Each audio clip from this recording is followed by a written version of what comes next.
Welcome to the third annual Kirschenmann Lecture at the Stone Barn Center for Food and Agriculture. Glad you're here. We launched this series 3 years ago to honor Fred Kirschenmann, the legendary sustainable agriculture pioneer and esteemed colleague and board president here at Stone Barn Center. In the 1970s, Fred assumed the management of his parents' North Dakota wheat farm and took it certified organic, a decidedly untrendy thing to do in those days. Ever since, he's devoted his life and all of his waking hours to fighting the shortcomings and short-sightedness of an agricultural system that seeks to dominate nature while relying on synthetic, non-renewable resources. And he's fighting against a system that exploits nature and people for the sake of profit.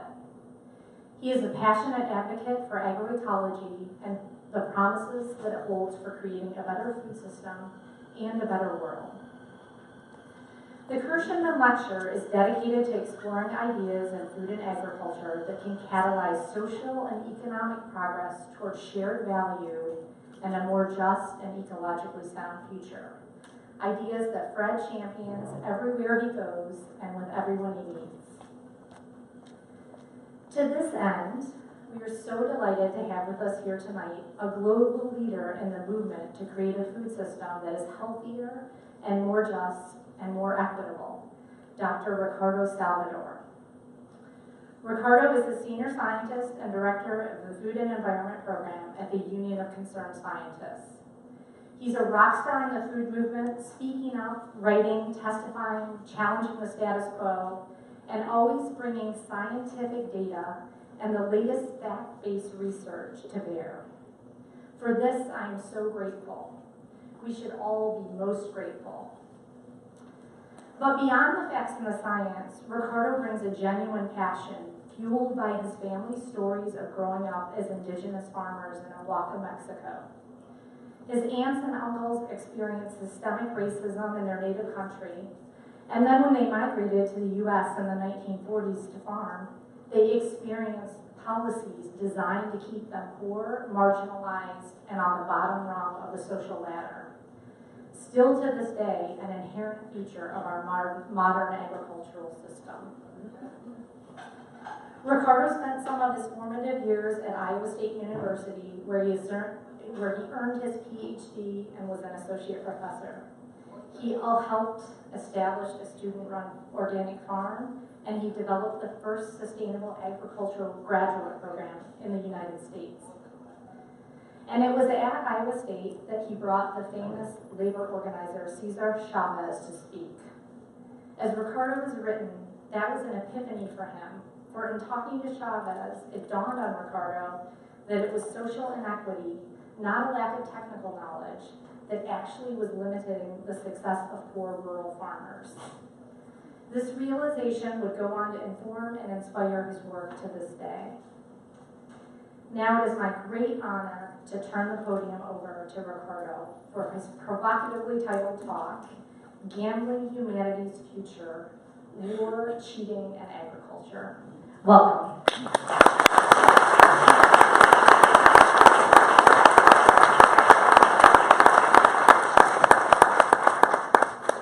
Thank you very much.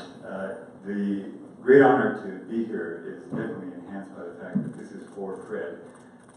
Fred and I met when he came to Iowa State University to lead the Leopold Center for Sustainable Agriculture, and he has been an inspiration from that time, and I actually owe him much more than inspiration, as valuable as that has been. I owe him something really practical, which is that he's a member of the National Advisory Board of the Union of Concerned Scientists, and when they were considering whether they were going to employ me or not, they of course did the smart thing, which is to phone Fred at Iowa State and ask what he thought of this guy, and I guess he lied. So I really appreciate that, Fred. So let me show you a mind-blowing picture here. You'll probably recognize the second speaker of this series, Wendell Berry, standing over on the right, and then in the middle, Wes Jackson, and then Fred over there on the left-hand side. This was a photograph taken a few years ago at Montana, but then just last November, we returned to the same site for a retreat. And the thing that I want to state about Fred, which I think most people at Stone Barns would know, but if you're a guest here for the very first time, Fred is an eminence in our field. This doesn't need to be said. But one of the key things about Fred is summarized best by an expression that I first read from the Women, Food and Agriculture Network in Iowa that regularly invited Fred to speak to them, and the term is a Freducation. So Fred, of course, can travel in the most prestigious circles of our field, but he is someone who, as you know, is immediately accessible, and I've seen him get his greatest charge from speaking with young people and sharing his perspectives and actually listening a great deal to young people and their concerns. And so I want to recognize this very important and unusual feature of one of the leaders in our field, and this is one of the many reasons why it's just an unspeakable honor to be here at Fred's invitation. So, speaking of great people, let me tell you about a statement that was issued by this astrophysicist early this month. On the 5th of May, he issued a statement where he said that he was revising a calculation that he had made to the effect that humanity had something like about 1,000 years of lifespan on the planet, revising it down to 100 years.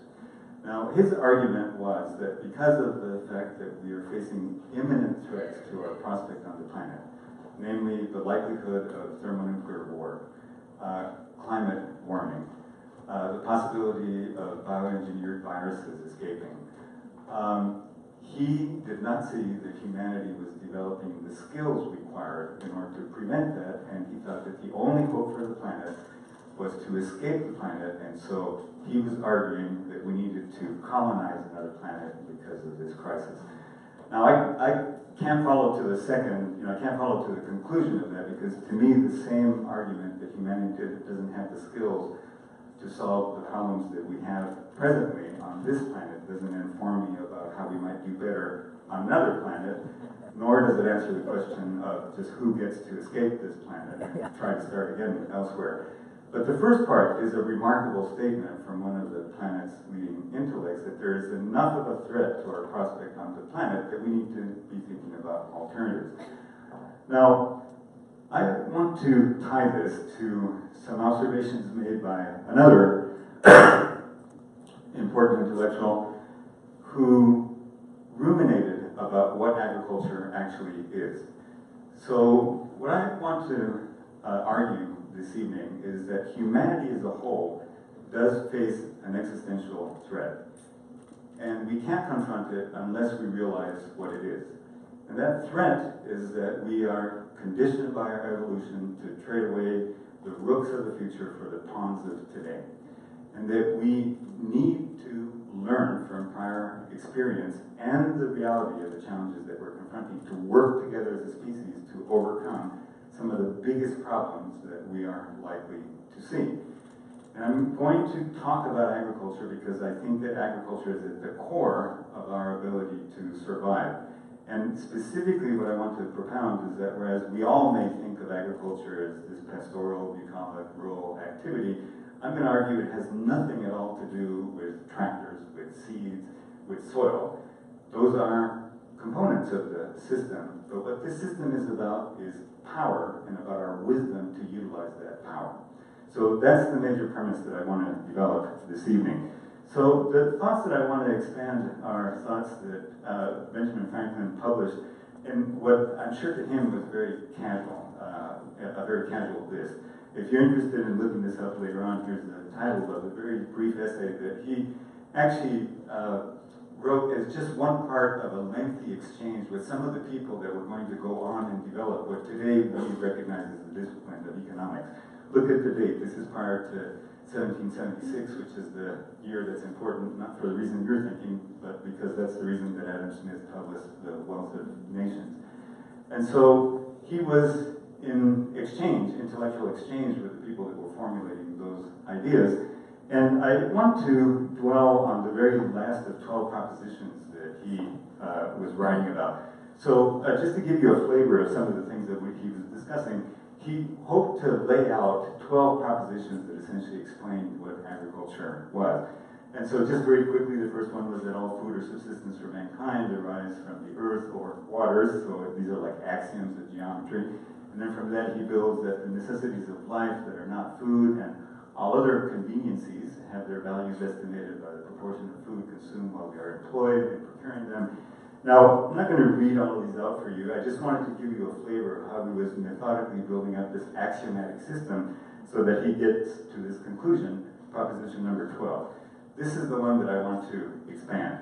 So this says, finally, there seem to be but 3 ways for a nation to acquire wealth. Now remember, this is prior to the publication of the Wealth of Nations, but when the folks coming up with those ideas were discussing them in an intercontinental exchange.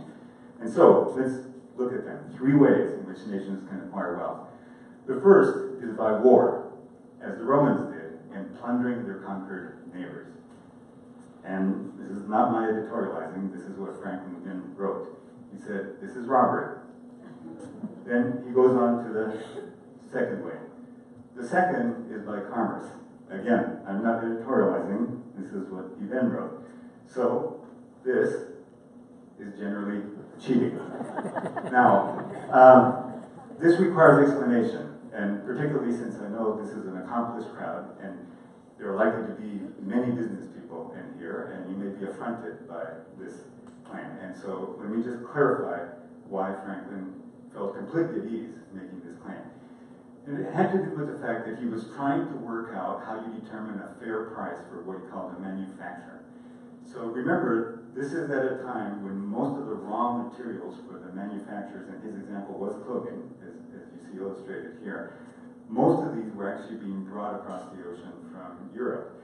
And to him, it was opaque how much it cost to procure those, to manufacture them, package them, transport them, and then finally assemble them into the final manufacture. And so he had no way of determining whether the price he was being charged for this article was fair if he didn't know what the added value was at each step. He accepted everybody needed to be compensated fairly.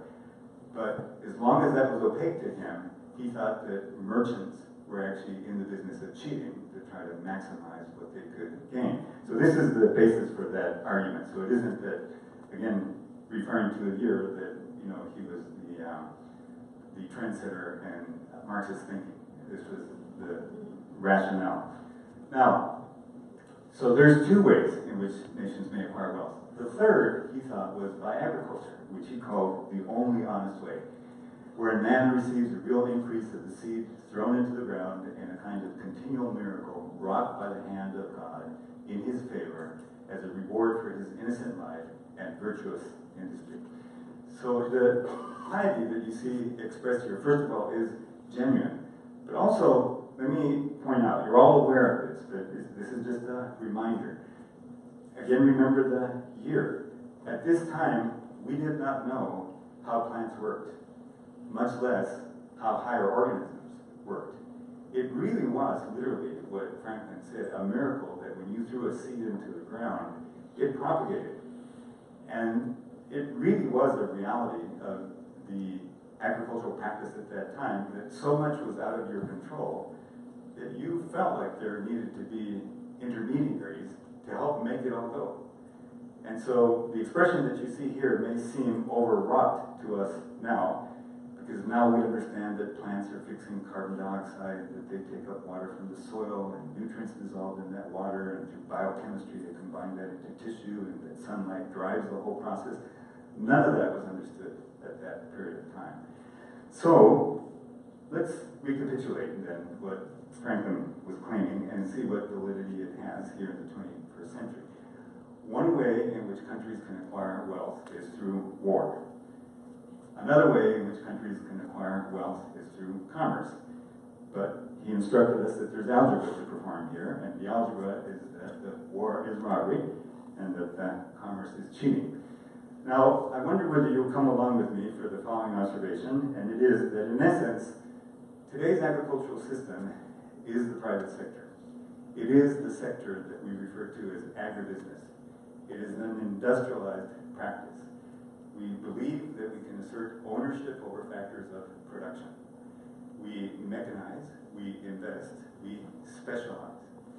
In essence, the formalization of the plunder that Franklin wrote about and the cheating that Franklin wrote about are what the agribusiness sector had become. Now, I go back. If you're a business person, I know you'll take a great affront, and so I need to spend a great deal of time here, which I will do, to justify that claim.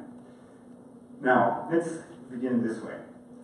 So, this will come as a shock. I'm pretty certain, at least to be confronted by this, will be a shock. I'm sure that this is background knowledge to all of us. But the hoity-toity group of us that gather at Stone Barns to have philosophical discussions about agriculture are some of the prime beneficiaries of this power dynamic of the modern agribusiness sector. We control it completely to the extent that upon our wish, we can go someplace, essentially divine, almost as good as the Star Trek food replicator, what it is that we want. And within a few minutes, we can have whatever we want. It doesn't need to be in season, doesn't need to be native to where we're from. We don't need to know how it's prepared. We just need to wish for it. We don't even need to clean up after ourselves. We just wish for it, enjoy it, walk away. Now, the other way in which we can also benefit from the system is that it can provide us about 80 to 90% of that preparation so that we can assemble that material and come up with a meal in something like about 5 to 20 minutes after we assemble all those things in our home, which we call cooking. And none of us will deign to do much more than about 5 to 20 minutes, to the extent that we deign to do it at all, because 50% of the time we don't. 50% of the time we do the first option. Now, you know that behind all of this is a massive system of logistics that was first experimented with in the United States as a result of having to learn how to field a standing army during the Second World War, keep it fed, and to do so in such a way that the system was dependable. So the things that we learned with things like K-rations, for instance, are things that later became formalized in what today we call the agribusiness approach, the industrialized approach to the food system, and all of this does not come free, in spite of the doctrinaire assertions about great efficiencies about the way that this system works. I'll have more to say about that in just a little bit. This is a complex set of global logistics, and it does not work for just anyone. It only works for those of us, such as those of us in this room, that have the power to command this logistical system, to drop on our heads whatever it is that we wish for. Waste is an intentional part of the system. It's not an accident. It isn't something that we need to fix in the system. In order for us to be able to have salmon tonight out in the town in White Plains, if that's what we want, there needs to be enough supply there so that a certain statistical number of us can walk in unannounced and ask for that salmon, which means that more than will actually be required needs to be there. Multiply that by the beef, multiply that by the salad, by everything that's on the menu. Not to mention what goes on in grocery stores that optimize the practice of having more than we need and getting tax breaks for getting rid of the waste that has to be present in order for you not to be disappointed when you go to the store, otherwise you will not return. So it's a cost of doing business. Waste is a feature of the system, an intentional feature of the system. So we are very powerful. You may not feel very powerful sitting there, but every time that you sit, you're manifesting an act of global, economic, and capitalist power, financial power. So that is what the system actually is. Now, how we experience it depends very much on who we are. I'll repeat, the precious set that is in this room will experience this in a completely different way than the majority of the planet experiences this system.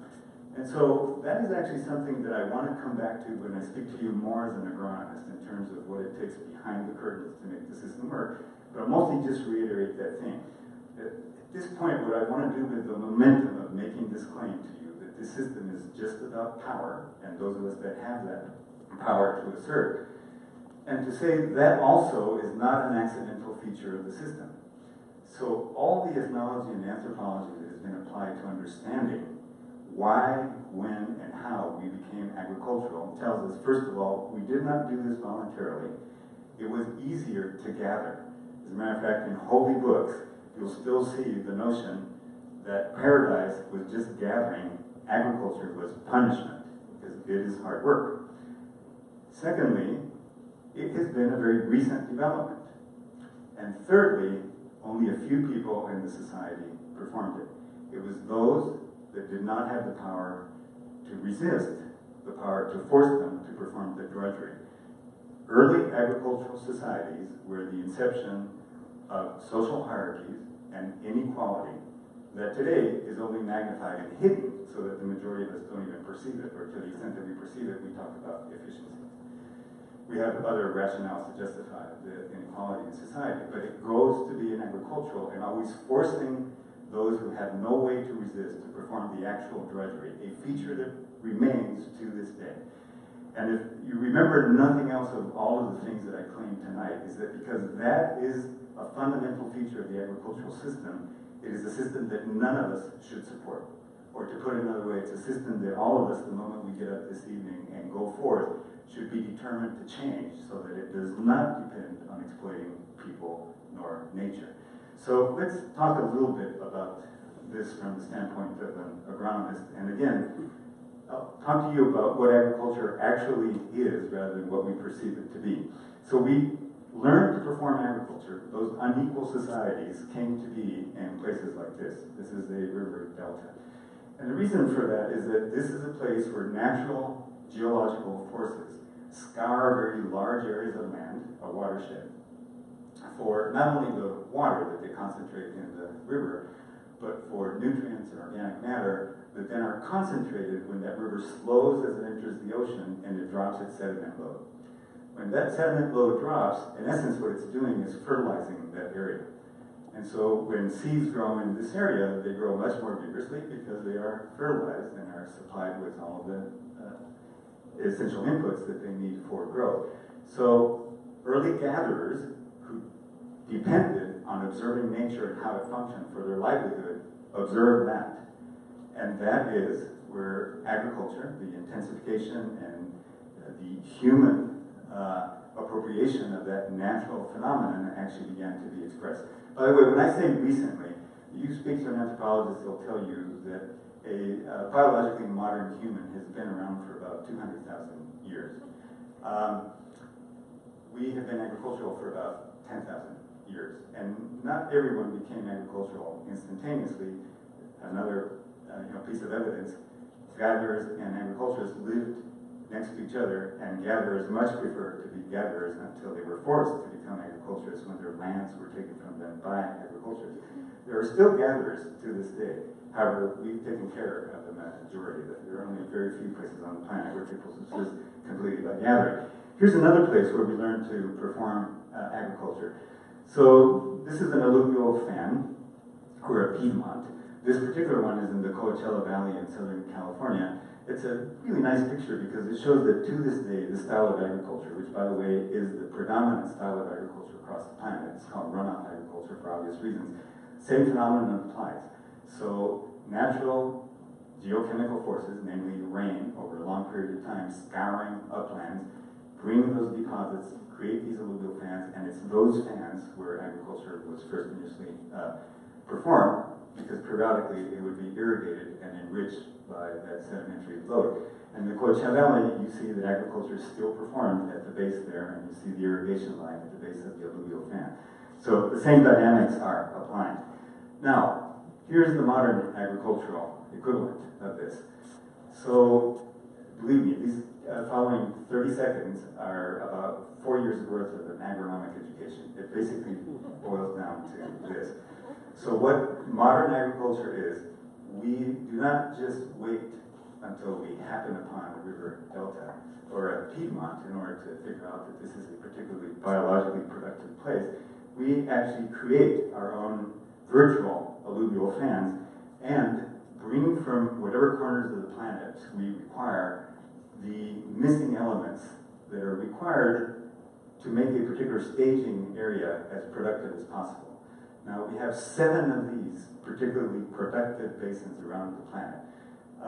Americans, quite rightfully, have the conceit that they hold one of them, but if you live in one of those, you kind of forget that it's not unique. So in addition to the Midwestern bread basket, there's the Cerrado down in southern central Brazil. In addition to that, there are the Pampas of Argentina. There's the whole central European continent.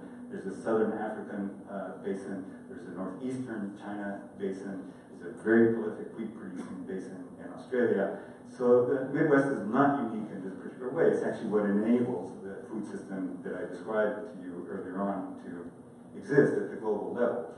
So here's that lesson that I promised. 4 years worth of agronomy that actually most agronomists never understand even after those 4 years. So it's not about the tractors, it's not about the irrigation. Those are technologies that enable us to achieve a particular purpose. The purpose is to establish control over the land, the staging area, and the inputs that are required to subsidize the productivity. The inputs are nutrients that we mine from elsewhere, in some cases water that we must bring from elsewhere, the energy that drives the whole thing and makes it possible, which in the modern system is fossil fuel energy.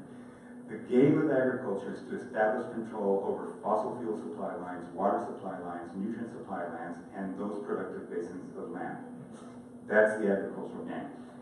Now, understanding that, how long can this go on? Because, of course, those of us who are beneficiaries of that system think it's grand. Why wouldn't we? So here is the sustainability question. How long can this go on? Sustainability is not complicated. It's just that question. So it can go on as long as we have big holes in the ground where we can dig out those nutrients and we establish control over those holes in the ground. This particular hole in the ground is for potash, and it's on the border of New Mexico and Arizona. This particular hole in the ground is in Western Africa, and it's a place that's particularly rich in phosphorus. The answer to how long that can continue to go on is between 80 and 150 years at today's current rates. We also are mining not only what is in the earth, but the single most limiting nutrient for modern agriculture is nitrogen. The atmosphere is made up primarily of nitrogen. We learned in the early 20th century how to use fossil fuel to create really high temperature and pressure conditions to fix atmospheric nitrogen and create anhydrous ammonia and other forms of mineral fertilizers. And that's what drives the high productivity of the agribusiness model of agriculture. So we're mining the atmosphere for nitrogen. Over 60% of the nitrogen cycle now has been appropriated for human purposes. So we can continue to operate in this way as long as the fossil fuel supplies are available in order to enable that. Now here, let me make an important comment. If you were reading this, this would be an asterisk. What the asterisk would say is that we have learned to adjust our estimates of how long the fossil fuel era will last, because of the fact that through the most recent geology and geochemistry, what we've learned is that the pools of easy oil that we've been exploiting are those that have matured to the point that one of the investors in this field says they basically just jumped out at you the moment you put a straw in the ground. But there are many pools of material that are becoming oil, and they can be actually accelerated through industrial processes.